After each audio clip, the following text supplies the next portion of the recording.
विधाने होइछि जन्म सीता वर्णने शोभा अति मधुरता।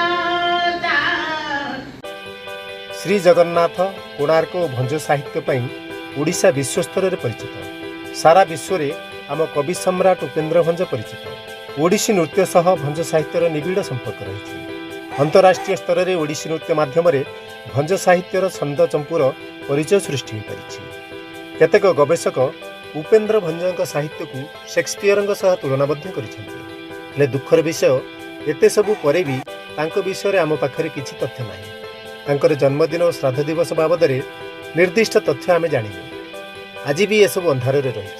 एपरिकी तांको प्रकृत चित्र बा मूर्ति भी आमे साहित्य रखिपारिनु। विभिन्न स्थान में भंजक मूर्ति रही हेले से समस्त काल्पनिक। तांकर प्रकृत चित्र बा छवि एजाए लोकलोचन को आसीपारिनी। आज भी भंज वंशर आदिभूमि अविकसित हो रही, जार विकास हो पारिनी। तांको जन्मदिन और तिरोधान दिवस बाबद गोटे स्पष्ट सूचना रहिबा सह तांको साहित्य धरोहर सुरक्षा निहाती दरकार, जहाँ आम समस्त दायित्व बोली विभिन्न वक्ता मत व्यक्त करिसेंते। साप्ताहिक संवादपत्र चिरसंधान पक्षर आयोजित राज्यस्तरीय कवि सम्राट उपेन्द्र भंजक जयंती पालन अवसर में परितापर सह यह प्रकाश करिसेंते विभिन्न वक्ता।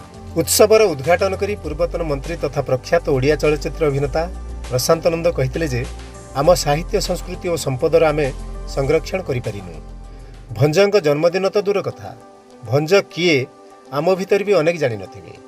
एथिपाई काहाकु दायी करिबा। मुख्य वक्ता भावे जोगदेई नाट्यकार मनमथ कुमार शतपथी कहिथिले जे एथिपाई सबुरी स्तर में विशेष करी सरकारी और एकाडेमी स्तर में प्रयत्न आरंभ होगा दरकार। सम्मानित वक्ता भावे नंदीघोष टीवीर संपादक शिशिर भट्टमेश्वर कहले जे आमर सारस्वत साधक मानक लोकलोचन को आनिबार विफलता पई आमे समस्ते दायी।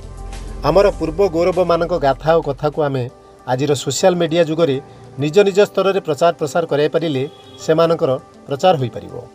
सेथिपाई समस्तक कर्तव्य और दायित्व रही। सबुरी स्तर में उद्यम हेले आम पूर्व श्रीर मर्यादा अक्षुण्ण रही पारिबो बोली श्री भट्टमिश्र कहिथिले।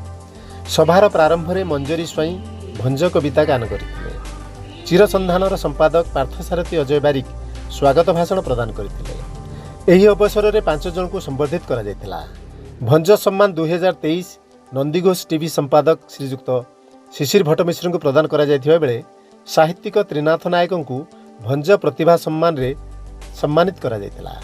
यह छड़ा समाज सेविका श्रीमती आशालता दास, ओडिसी नृत्यांगना सिंधु ब्राउन, अध्यापिका तथा गवेषिका डॉक्टर कविता मिश्र और कवयित्री दीप्ति कुमारी महांती को संधान सम्मान प्रदान करा जायतिला। एही अवसर में जड़े कुनी प्रतिभा अति सुंदर जंत्र संगीत परिवेषण करी समस्त ध्यान आकर्षण करथिले। सत्साहस न्यूज भुवनेश्वर।